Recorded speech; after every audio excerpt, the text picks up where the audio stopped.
Hello and welcome everybody, I'm Shyam and I'm standing here at the Wild Tribe branch that's located on ECR for a very, very special interview.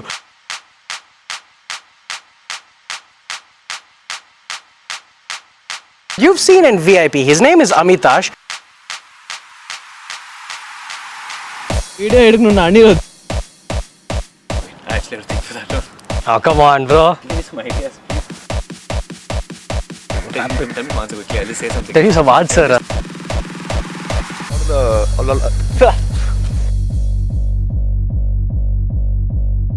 Welcome to this interview with Amitash. Alright, we're inside Wild Tribe Ranch. We decided to do things a little differently and Amitash has finally joined us. Hello. Now, hello, welcome. Thank you so much for taking time off to be here with Thanks us. for having me. Appreciate it. Yes. So first off, bro, I'm sure you've been asked this a gazillion times before, but I have to do it. After VIP, what happened, bro? There was no Amitash. Now we know where you are because I know there's a little something coming next month. But that we'll talk about later on. But what happened after VIP? After VIP, I started getting a lot of the same roles, and I just felt like I didn't want to go down that path because I'm not in it. And that's the bane of a blockbuster, if I may say so, because when the film reaches a peak of that sort, which was unexpected for any of the people involved in the film, be it Dhanush, be it Anirudh, it was a team that really worked together on a small budget, thinking of it as a small film, hardly expecting that the film is going to go where it did. So that was the bane of a blockbuster, that I got offered a lot of similar roles after VIP, and I didn't want to be typecast. I didn't want to be the stereotypical sort of fair guy, and I'm not in it for the fame or the money or for a quick buck, as they say. I have a genuine love for cinema, and I've lived cinema all my life. From the time I've been able to understand life and things around me, cinema has been my only love. If you ask me to choose between a girl and cinema, I think cinema would be my choice any day. Liar! It's probably the truth. Okay, now we're here for a reason. We're here to not just have a little interview, not just to get to know the guy a little bit, but also try and push him a little bit because he's gone to the next step. You're actually in a Hollywood film now. But we'll talk about that a little later on. Like, he's already in a Hollywood film. Not that he's going to do it, he's already in a Hollywood film. You shot it already? Yeah, you shot it already. Yeah. Stop showing off, man. Okay, anyway, so now I think it's my time to show off. How good are you on the ATV and how good are you on a track like this? I've been eyeing that machine for a while, and I think you need to censor what I'm going to say, because really I'm really, really scared, because I don't know how to ride a bike, and I'm really scared of two-wheelers. Bro. What? You know you're being recorded right now. You can't say I don't know how to ride a bike. It's true, I don't. No, I'm kidding. I did ride a bike in Heartbeats. In fact, there's a very romantic scene with the heroine and me while shooting Heartbeats. But only I know what went on inside of me. The fear. And that was a bullet. But this is like maybe 3 times the power of that. Yeah, no, it's just a little bit more dangerous. It's just the train's a little rocky. You have to wear helmets. You have to be very, very careful. It's a 200cc engine. But that's about it. I think we're going to be fine. That's a really inspirational speech, Shyam. Thank you. Thank you. I've been trying to get into inspirational talking as well. See my face? Yeah. This is the face of a man who's not very confident. Okay, so no need helmet, right, for you? No, we'll get your helmet. 2 helmets.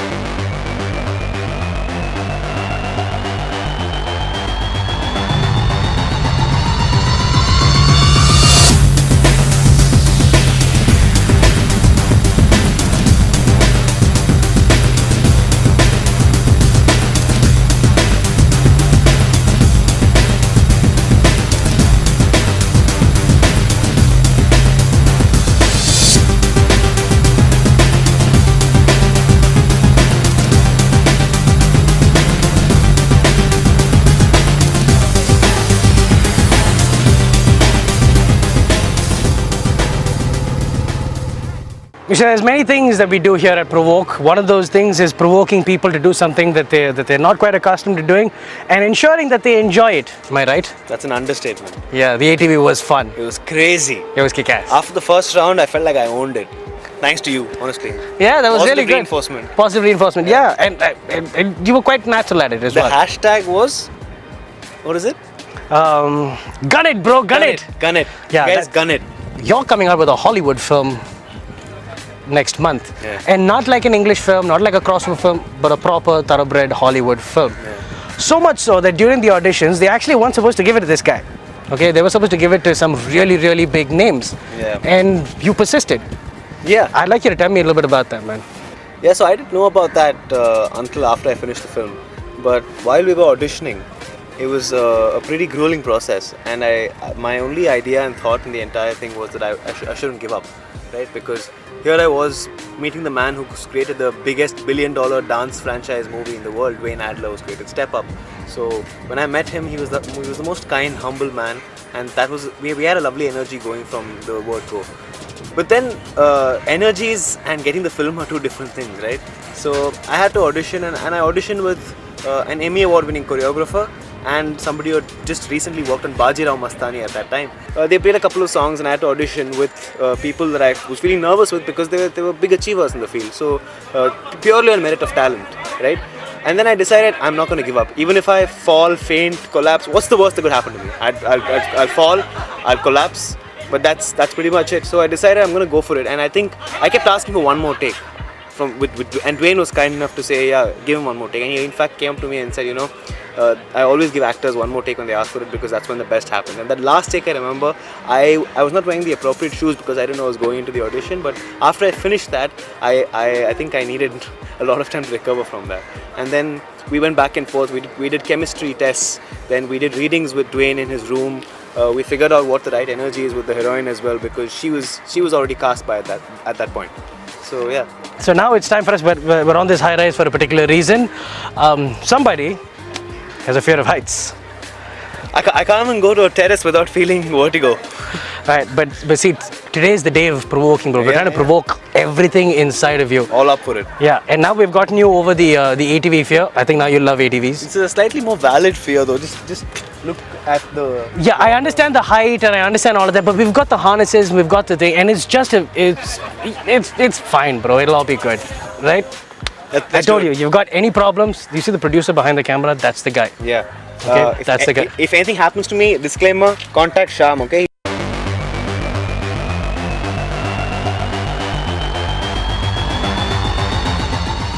Are you ready for this? No.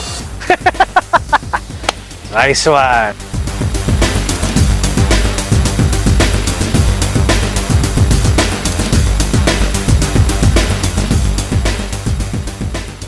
எவ்வளோ second நான் போகிறதுக்கு உங்களுக்கு பயமா இல்லையா என்ன பண்ணுறதுக்குலாம் பழகிச்சா first time உங்களுக்கு ட்ரைனிங்களா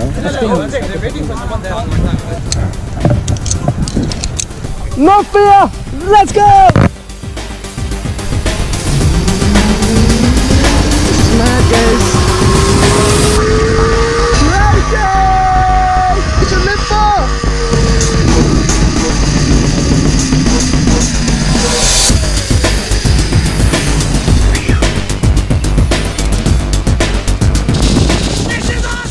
All right, we're just done with the zip line. So I have to find out from a person that apparently was scared of heights, which I don't quite buy, considering what just happened. How does it feel? I can't even begin to describe what I felt up there. Liberating, exhilarating. Look at my face. Like I'm positively glowing inside, even if I'm not outside. I'm glowing because, I did something that I felt I was so scared of. And once you get past that, I actually went again. I requested you if I could go again. We did it a second time. I think that's what really life is about, right? The unknown is always jittery, you're fearful of it, but then once you take the plunge, that leap of faith, nothing's impossible. And really, I'm terrified. Anybody who knows me knows I'm terrified of heights. And for me to do that twice and be excited about it is just mind-blowing. So you want to try that again? Yeah, let's do it. Right. You, as I understand, still have a lot of other projects that are in the pipeline, not just with movies as well, but a lot to do with music as well. Yeah. And you've got some Bollywood projects, which I know you can't talk about, but tell me about the music aspect of things, man. My Instagram handle says actor, dreamer, occasional singer. So I feel like music is a very, very integral part of my life and it really keeps me going. And I'm working on a music video right now which I'm directing, acting and singing in.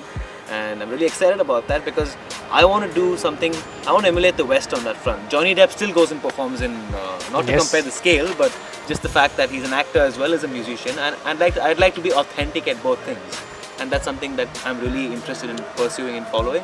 So yeah, that's music plays a huge role in my life, and I love my speakers, I love my headphones, and there's music playing in my room throughout the day. Now, acting is something that I can, with a lot of confidence, say it is not a 9 to 5 job. It's a 24/7 job. Actually, it's the kind of job that needs a lot more hours during the day. Because if you're not spending time taking care of yourself, there's like a gazillion other aspects that you have to look after, do marketing for, take care of, satisfy, so on and so forth. So, how is that lifestyle suiting you? Very exciting, because I could never survive at a 9 to 5 job, and I mean that with no offense to the people who do 9 to 5 jobs. I'm just not cut out for it. No, so it's just, I think, a creative process. It's the thrill, it's the rush of almost knowing that something's going to work out for you. It's the thrill of marketing yourself. It's the thrill of pushing yourself to meet people, to discover new talent, to sort of synergize with other people, and to just generally sort of have a process which makes you a stronger and definitely more rounded person. Because of popular demand, we'll do a little rapid fire right now. All right? Love it. Yeah. The top Tamil director that you'd want to work with. Mani Ratnam. Okay. The one kind of film, Tamil film, old school Tamil film that you could, something that you watched growing up, say, if that could be remade, I'd love to be part of that film. Talapati. That was already just waiting there. The moment you asked it, I knew what I was going to say. Yeah? I watched that film so many times. Gangster cinema is my favorite genre. Ranging from Martin Scorsese to Mani Ratnam to Karthik Subbaraj, I think all great directors. Yeah? Yeah. All right. One of the most versatile actors in South India. Kamal Hassan for sure. Right. One of the most versatile female actors of South India. Right now, I think Nayanthara, I think she's picking really good scripts and she's backing young directors. So I think that's something that's interesting. And I like her mind meld with Vignesh as well. So. Okay, nice. The one thing that Bollywood can learn from Collywood, and the one thing that the Collywood can learn from Bollywood, although I don't like those phrases. Yeah, even I don't like those phrases. But the Hindi film industry and the Hindi film industry and Tamil film industry, the one thing that both of them can learn from each other. I guess everybody that I haven't worked in a Hindi film yet, but the one thing I've heard everyone say, and the interactions I've had with people who've done both, have often said that the Hindi cinema can possibly emulate timing and discipline from Tamil cinema, and Tamil cinema can explore the fact that everything does not have to cater to a market or to a person's fan base. That despite being a massive star, Amitabh Bachchan still does a Chini come. So I would really like to see Mr. Rajnikant do stuff like that, because I'm a Rajni variant. So okay. I hope that I hope actors can go beyond their fan base and do films. I'd really love to see that. Okay. The biggest criticism you've ever received, or the worst criticism you've ever received? Yeah, that I can't act. Okay. And I was really disappointed when I heard that, but then I read that review on some online portal, and then I went to Albert Theatre to watch a VIP with the entire team, and the response I got that night sort of completely demolished that one review, and my friend said, this is what you should be looking for, and I said, yeah, that warmed my heart more than anything else. And trust me, if people think that success can make you arrogant, or it makes you hold your head high and walk, that's a wrong notion. Success should actually make you humble, because it's a constant state of being overwhelmed by people who have no connection to you, but who love you just for who they see you on screen for, and that's a really special feeling, and people who get to do it are really privileged. Okay. One of the greatest compliments you've ever received from someone significant from the film fraternity? I don't want to take the name of the person. You don't have to go the name. But somebody recently actually told me that I have really expressive eyes, and that's going to be my strength in time to come. Okay. So future you're going to be a director as well. Since you're already doing a music video as an actor, director. That's the ultimate dream. Once I have enough knowledge about the craft, for sure, direction is something I'm going to look into, because I've directed 5 plays. So it does come naturally to me to sort of understand the scene a little because I've done a lot of theatre. I've done 12 years of theatre, so that sort of helped me gauge and understand intent, and which is why when a director tells me something, I'm able to grasp it a little quicker maybe than people who aren't trained. I also went to the Anupam Kher School of Acting. Oh wow! So yeah, that was pretty good. Yeah. So right. I would love to direct a film one day. That's the ultimate dream. All right. I just have one last rapid fire question. Yes. Okay. Is this interview the one time in your life where you had the most amount of fun? Done with the question? Yeah, done with the question. Absolutely. You nailed it. You guys nailed it, and I didn't foresee that I would have this much fun because I was given a very small brief of what was going to be like, but I'm glad I was given that small brief because it turned out to be a wonderful day and I feel really exhilarated. You know what? Let's do this interview again tomorrow at the same place and let's do it again the same way as well. All right, having said that, that's about all the time we have, ladies and gentlemen. We've got to close shop on this episode. Remember, the name of the film is Heartbeats, and I'm standing with the Hollywood star himself. It's out March 20th, correct? That's March right. 20th? USA. March 20th, USA. When is it coming to Namur, bro? Very soon, very soon. It's actually released in Berlin. The world premiere was in Berlin. Then it's released in Dubai. It's released in Australia.